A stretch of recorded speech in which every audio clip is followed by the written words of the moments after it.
Take the gun and leave the cannoli and listen to Godfather Minute. You know, we didn't introduce ourselves last week, I just realized. You're right. Let's do it twice. I'm Alex Robinson. I'm Alex Robinson. Wait a minute. Wait a minute. Anyway, I'm Alex Robinson. And I'm Andy Robinson. And together we are the Godfather Minute Brothers. Yeah, we'll work on that. Yeah. We're talking about minute 59. Should we try it again? Yeah, so let's try it. All right.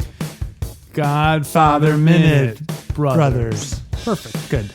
We're talking about minute 59. Mm-hmm. Alex, e minuto? E minuto? Numero 59. 59. 59. Excellent. That's a good one. Yeah. Minuto numero 59. Fantastic. I think it was the first time I ever did it in one straight shot without messing it up. But our listeners don't know it took you 6 tries to do it. We just edited out all the previous 5 tries. I appreciate that. I appreciate you doing that. We're talking about minute 59, which starts off. They've just we won't be seeing. Well, this is the last time we'll be seeing Paulie. That's right. He just got bumped. He just got popped off last minute. Oh, and let's start that again. Okay. And so the minute starts with Clemenza saying, "Leave the gun, take the cannoli." That iconic line. Yep. They leave. Then it cuts back to Mikey back at the compound. Clemenza calls him in. "Hey, there's a phone call for you." And who is it but Kay? On the phone. And she's saying, and it ends with, she says, "I love you, Michael." And Michael's all hemming and hawing. And she says, "Why can't you say it?" And that's when the minute ends. So, wow. Well, I guess we'll start with the big one. The big one. It is minute 59, and we have been waiting, I feel like, all our lives for this. You should do another how many minutes have we been waiting? How many minutes have we been waiting? How many minutes have we been waiting? So, this is the last time we see Paulie. That's it. We won't be seeing him no more. Won't be seeing Paulie no more. So should we play the last cannoli countdown, the old one? Sure, yeah. To bring in the new one? Play that. This is okay. After this, the cannoli countdown is going to go on the day-old bread table over there in the bakery. This is the last time it's fresh. We're going to put it in the "Where Is It Now" file. So where are they? Yeah. Yeah. All right, so for the very last time, and remember, it must never be played again. Never. Never. Well, wait a minute. Wait a minute. Are you telling me that the song can never be played? That's right. Can I look at it at least? Well, no, let's not even look at it. I think we talked about posting it. We probably should post it for our Patreons, right? Yeah, we were going to post it, I guess maybe after this episode. Yeah, after this episode, we'll post it for our Patreons. So put it in your playlist. Yeah, share it with a friend. Do it while you're running. Yeah. I love the idea of sharing with a friend and explaining what it is. Well, these guys go through the Godfather minute by minute, and they were counting down how many minutes it was until they said, "Take the gun, leave the cannoli." Which do you think is the second most famous line in the movie? Oh, boy. That... take the gun, leave the cannoli, keep your friends close, your enemies closer. I think Luca Brasi sleeps with the fishes. You and I disagreed on that a couple minutes ago. I think that is in the top 3. Top 3? Yeah, what are the other ones? I'm going to make him an offer I can't refuse. Oh, that's good. Yeah, you're right. Yeah. And, top 4. Sonny, it's not personal. It's business. It's not personal. Okay, top 5. Can't do it, Sally. All right, top 5. I have to be in the. Did you notice I didn't change the number? Oh, I noticed. I noticed. You have to go before a judge in the morning to show cause. All right, top 6. I'll give you that one. But it is a very famous line. It is, yeah. And apparently improvised. It is, and in my notes, I wrote that Puzo did not write that in. It's not in the book. Nothing about cannoli. Nothing about leaving the gun. In fact, well, we'll get into it. Let's give the people what they want. The very last cannoli countdown, brothers. Countdown, guns and cannoli. Countdown, won't be seeing Paulie no more. Paulie betrayed me. He got a cold and then didn't show up to work.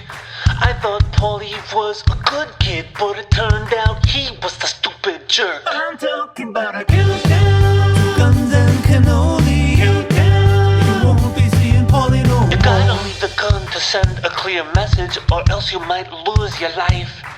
And whatever you do, take that cannoli. Don't upset Clemenza's wife. We're working on a countdown. Guns and cannoli. You won't be seeing Paulie no more. How many minutes left? How many minutes left? We're doing the countdown. How many minutes left? How many minutes left, consigliere? How many minutes left? How many minutes left? Come on, Santino. How many minutes left? All right, 0 minutes left. Well, I'm Alex. gonna miss it. I'm Even gonna you miss can it. do that math. 59 minus 59 gives you what? How many minutes left? 0? You got it.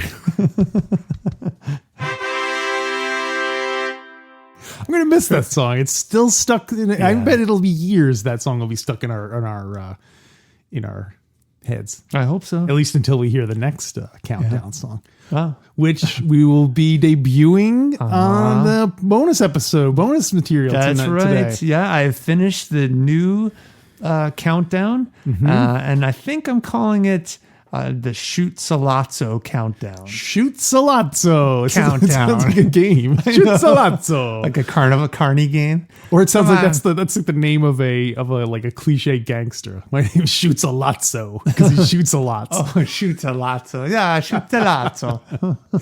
Yeah, so if you want to hear that, rush over to godfatherminute.com/support and sign up, and you'll get to hear that song immediately. Yes. Well, not And- immediately at the end of this episode. I guess you can fast forward if you really want to hear it. Yeah, if you really want to get immediately. to it. So our plan is to debut it for the supporters, this bonus episode, and we'll probably play it for in the Oh, yeah, for we'll the definitely lay play it, people. yeah.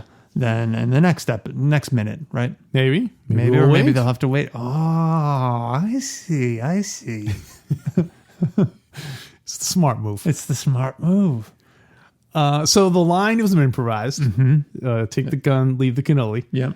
And that is to me what made Mrs. Castellano think that she should be involved in the editing. Like, my husband is a genius. He came up with that line with the top 6 most famous line in the movie. Wait a minute. Wait. You try. So that line was improvised, but 2 minutes earlier in the movie, Mrs. Clemenza says, "Don't forget the cannoli." Right. Yeah. So was that improvised too? I don't know what order they were filming. It's possible after they filmed they filmed this scene, like, oh, have her mention the cannoli. Well, they filmed him going to buy cannoli, so that must have been originally, at least, the cannoli was going to be a part of the story. And that was improvised, meaning while they were filming, no one knew it was going to happen until Clemenza said it, or Clemenza said, "Hey, I'm going to say this line." Everyone's like, "Oh, that's a great idea." I don't know it just says the line was improvised by him. So whether it was like they were rehearsing, and then Coppola was like, "Oh, that's great." You know, he loves including food and Italian food and stuff. Yeah, completely improvised. That's awesome. I think it's the number one line of the movie. Definitely of this minute. It's definitely the number. I'd say it's in the top 4 of this minute. Along with Paul, along with Mikey, there's a call for you. Yeah, that's right. So one last thing about the take the cannoli, leave the gun thing. I looking for symbolism and everything. To me, that's sort of like a commentary on the Italian integration into society, American society. Because What do you mean?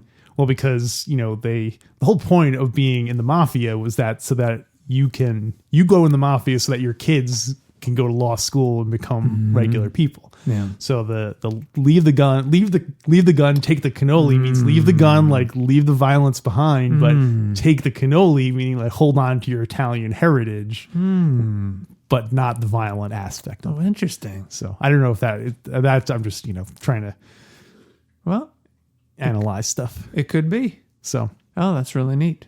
yeah. I do have some information about cannoli. Okay. It's fitting because this is, I think, the last minute of the movie where cannoli will be mentioned, and we may not see cannoli. Oh, cannoli won't see that no more. It's true. But I was wondering. Yes. I'm no Latin scholar, but I saw the cannoli ends in the letter I, and I know in Italian and Latin, I think that is plural. Mm-hmm. So I phoned a friend. Is that the term? Did you talk to our Latin scholar? I talked to our Latin scholar, Peter Caroci in New York, and I asked him. I said, "Is cannoli? Why do people say cannoli? Is it plural? What's the deal with that?" And so he sent us a response. I'd like to play it for our viewers. Okay. Hey guys, thanks for having me on. I'm a big fan. The singular form of the word cannoli is cannolo, ending in an O, not an I. Most Americans incorrectly use the plural form when indicating the singular. For example, they might say, "Yeah, I'll have just one cannoli, please." The correct form would be one cannolo. The same is true for the word panini and panino. The cannoli is actually a Sicilian dessert. It's made with ricotta cheese, or as most New York Italians might say, aricotta or arigote.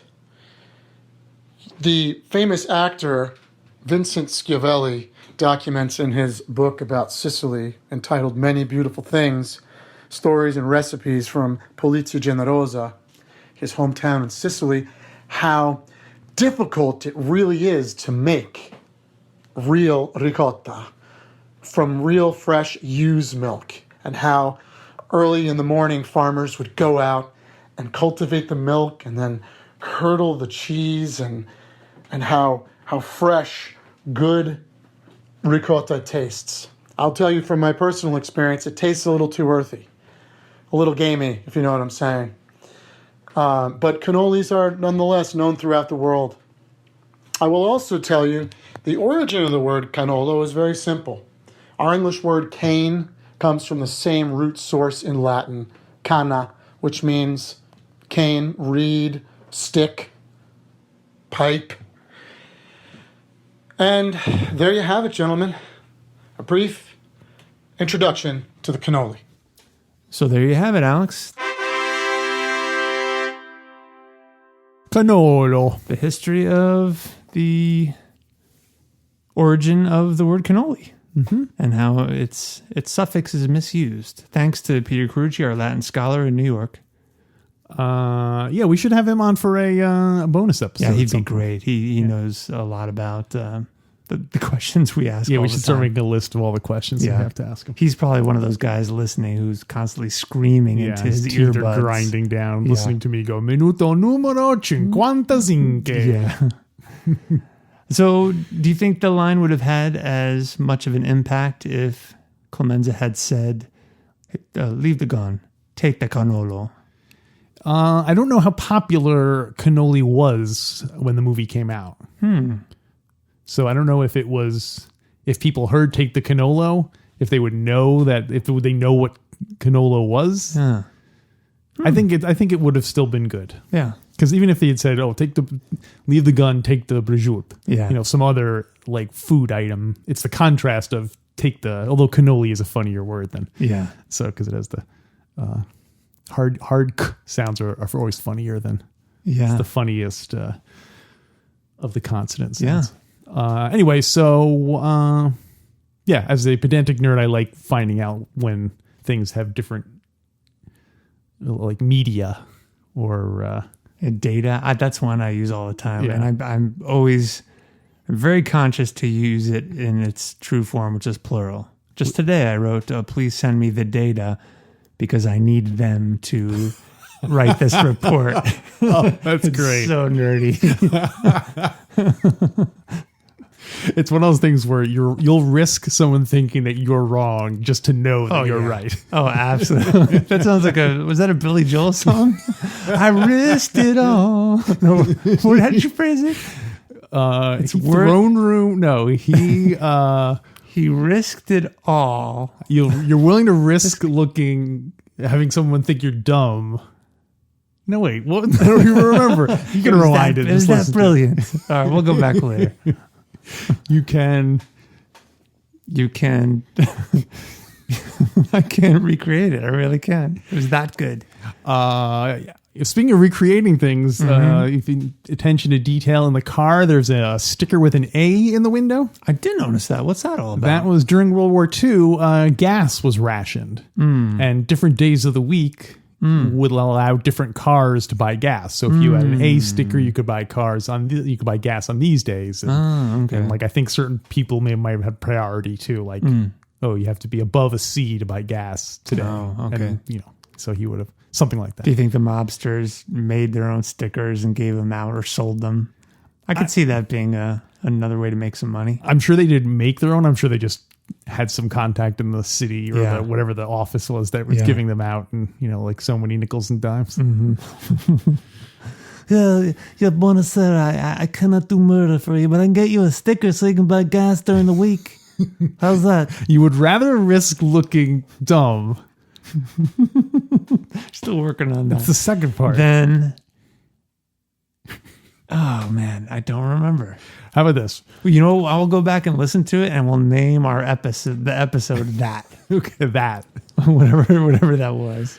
So this is after this, we won't be seeing Paulie no more. That's right. So and stick around for the bonus content, because we are going to play the new Salazzo countdown. I have some information here on the life and times of John Martino, the actor who played Paulie. Still alive. 5 still shots alive? and he's still alive. Right now, as of this recording? Yes. Whoa. May 5th, 1937, which makes him 81. He's 81 years old. So he still acts, although based on his IMDb page, you don't see very much on there. Yeah. So here's some edited highlights.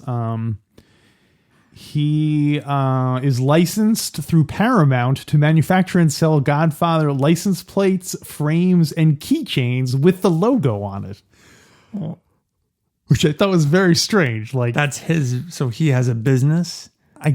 Maybe means maybe they mean going to like conventions or like, because it seems like anyone could get that license if they paid Paramount enough. It's just that they only gave it to Paulie because of his role in that. Paulie, I'm calling him Paulie. They thought he really was Paulie. I don't know. It's weird.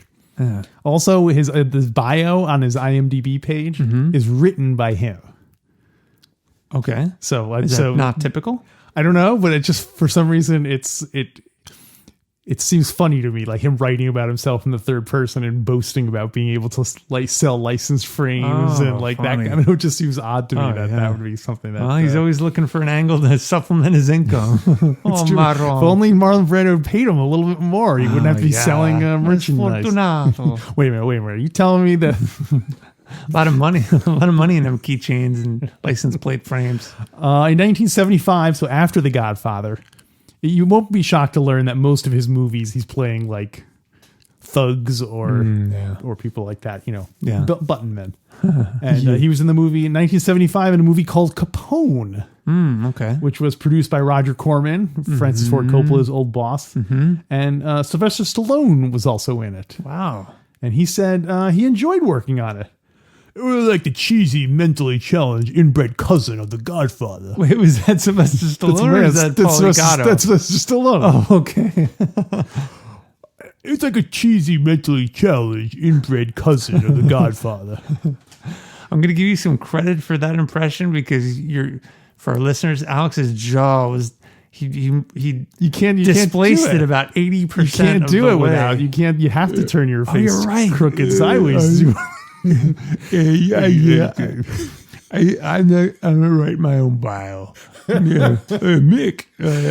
You sound like Bill Murray in Caddyshack. Oh, yeah. Anyway, you get the idea. So he liked being in the movie Capone. Any other big movies that he was in? He was in a movie in 2012, he was in a movie called Corpse Grinders 3. Whoa. And I didn't know they made a third one of those. Well, it's a trilogy. It's a corpse grinding trilogy. Yeah. That's the one where Joey Zaza gets killed, right? It's the weakest one of the corpse grinders. No, not the one Johnny Fontaine's in. I mean the one Joey Zaza's in. And he co-starred with an actor named Richard Lester, who I assume is not the same Richard Lester who directed Superman and Hard Day's Night. But this guy, Richard Lester, then wrote a biography of John Martino called A Wish Beyond the Stars, the Johnny Martino story. Whoa. The picture of him like in the, you know, when he's saying like stupid jerk. Yeah. Like that. It's a picture of Paulie on the front of the book. Oh my God. We have to get this book. Yeah, we have to. That's a great idea. So I bet if you order directly from him, he'll throw in a keychain. do you think, I don't know, I'm trying to think of more creative titles for his biography or autobiography. I think it'd be, what's his name again? Johnny Martino. Johnny Martino. And then the subtitle would be, If Only I Could Get Into That Satin Purse. So you think, I'm wondering where that wish beyond the stars comes from. Yeah. The only thing I can think of is prior to being an actor, he was also a singer. So maybe he had a song or something called. Yeah. It seems, or maybe, was there an old song and maybe he was on Broadway? Is there any information in his bio about that? It didn't say anything. Sounds very Broadway or early Hollywood. Yeah, although some of those like that 50s crooning stuff can sound a lot like that kind of stuff. Yeah. But it seems like you would have called the book something about Paulie or the Godfather. He took the cannoli or something like that. So it makes me wonder if he was like, I'm more than just a Godfather, man. Like, refer back to my 1972 single. Yeah. A Wish Beyond the Stars. I think you got to own it. You got to know that people know you as Paulie and just embrace it. Well, on some level, he must be because it also says the actor wants to create a 1940s dinner club called Paulie. Oh, no. And according to the IMDb, written by Johnny Martino, it is in the works and soon to become a reality. Oh, yes. So we have to, if Paulie did indeed open, we have to go, not Paulie's, Paulie. Paulie. We have to go to this restaurant and read the book, A Wish Beyond the Stars in the restaurant. In the restaurant. Absolutely. Let's commit right now. When it opens, we go there. Let's say, and you can just say, Okay. when Paulie opens, we will go there. The first day? Are we committing to that? I don't know about that. Schedules permitting, first day, but if not, okay, let's look hysterical. Let's amend it. Schedules permitting, we will go to the restaurant, dinner club, Paulie. Let's start over. Schedules permitting, we will go to the dinner club Paulie on opening day and read The Wish Beyond the Stars while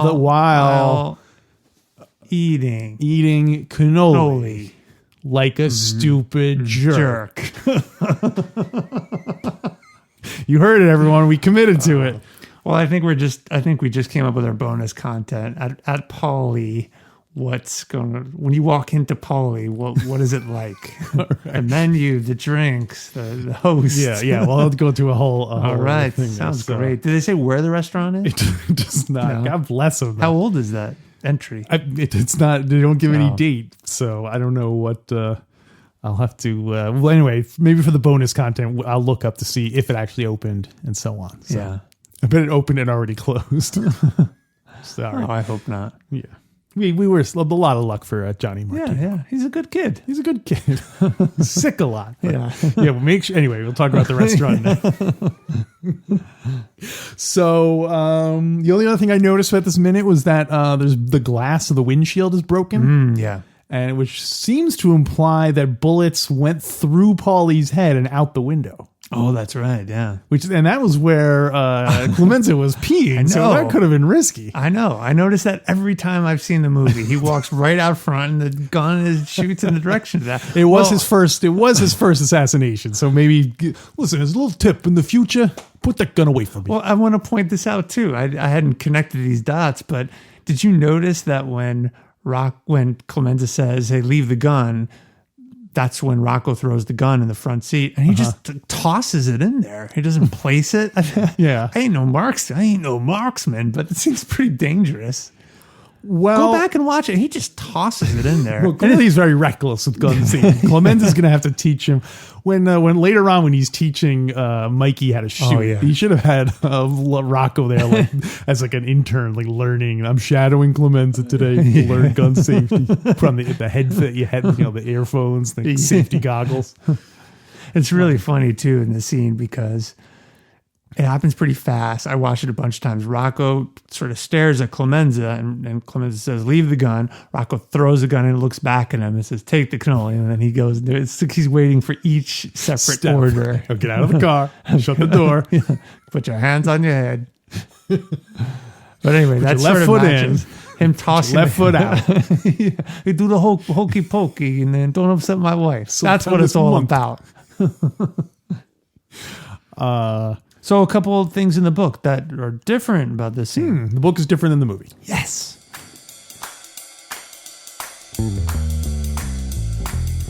The book is different than the movie. The book is different than the movie. The book is different. The book is different. The book is different than the movie. Yeah.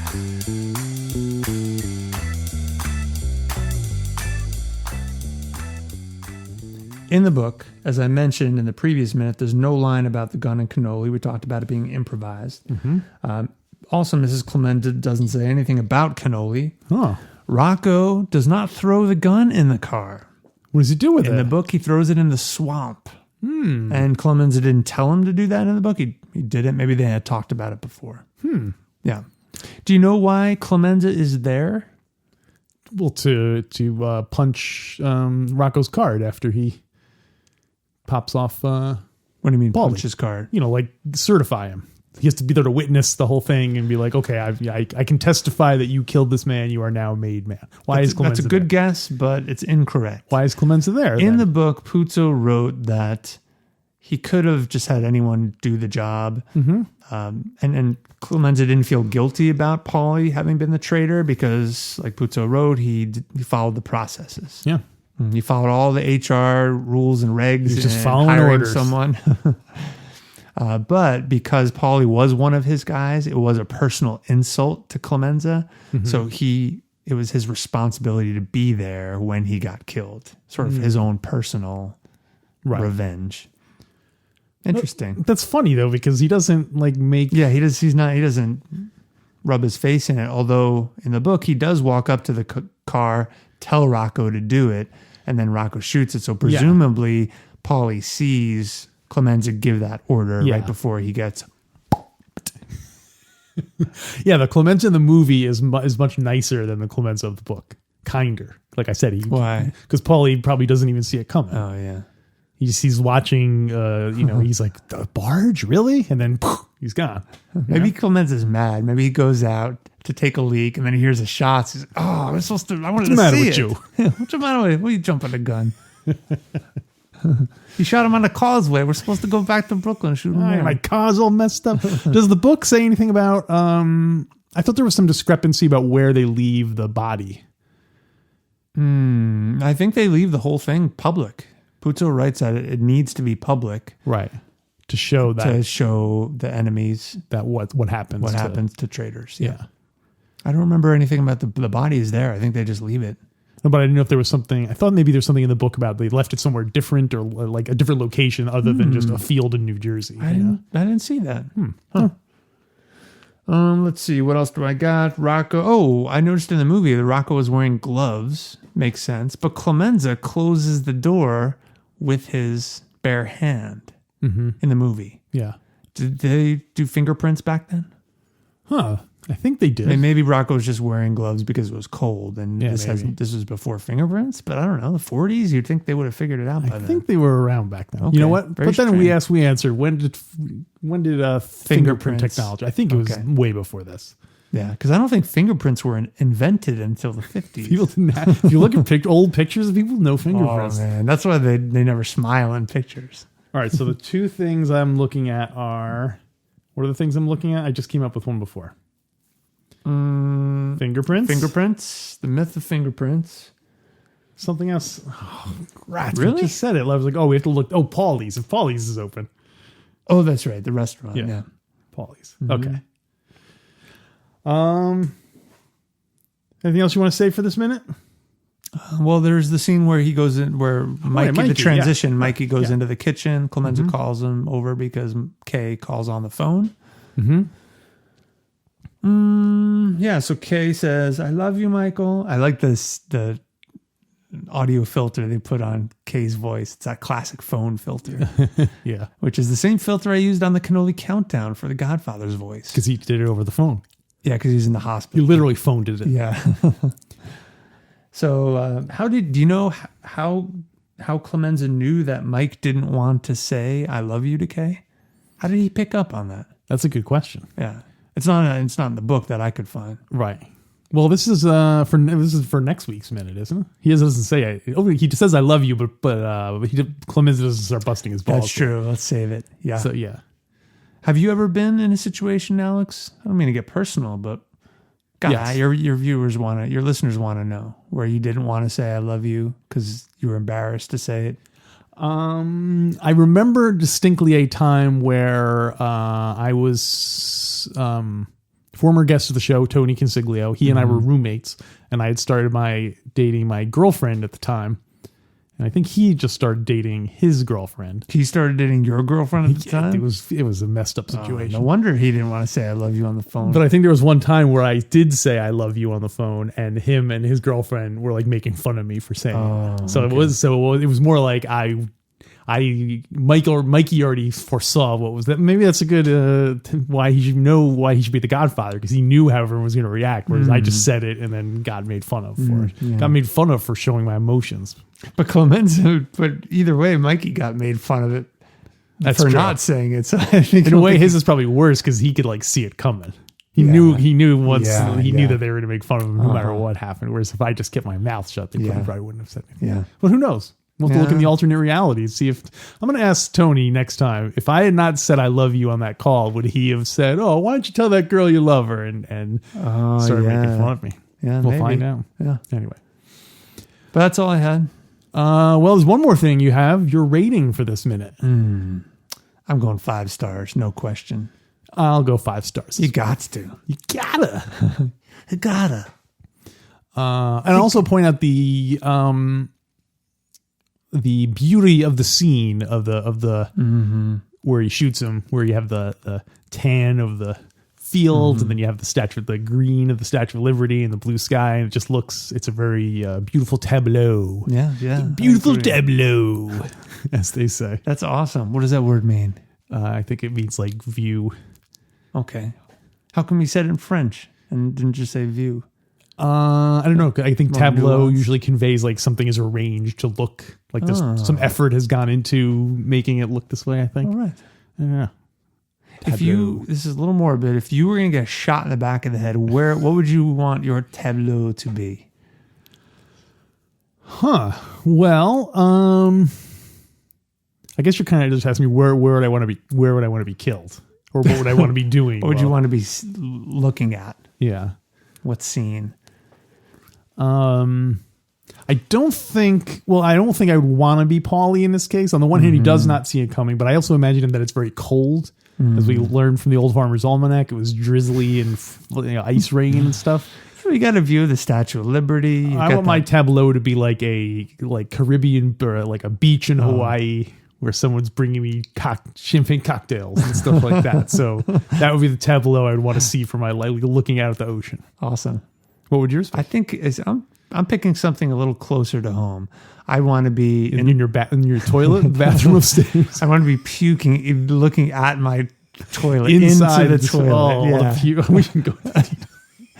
We can't get through one episode without talking about like pooping or I know vomit, junk, it's disgusting. No, but seriously, something a little closer to home. I'd want to be in my living room watching the movie Flash Gordon in your room, and the scene where Ming activates the hot hail to send to Earth. That's the very beginning of the movie. Yeah, you wouldn't want it to be like at the end of the movie, so you get to see Flash assuming Gordon? that you don't. I'm not choosing to extend my life. It's going to happen at some point. So what point do I want I would, if I was going to do it during Flash Gordon, I want it to be the moment where he jumps up and goes, yeah! And it freezes, and then I get shot. Oh, that's right. And So my last 2 hours on Earth were spent watching Flash Gordon.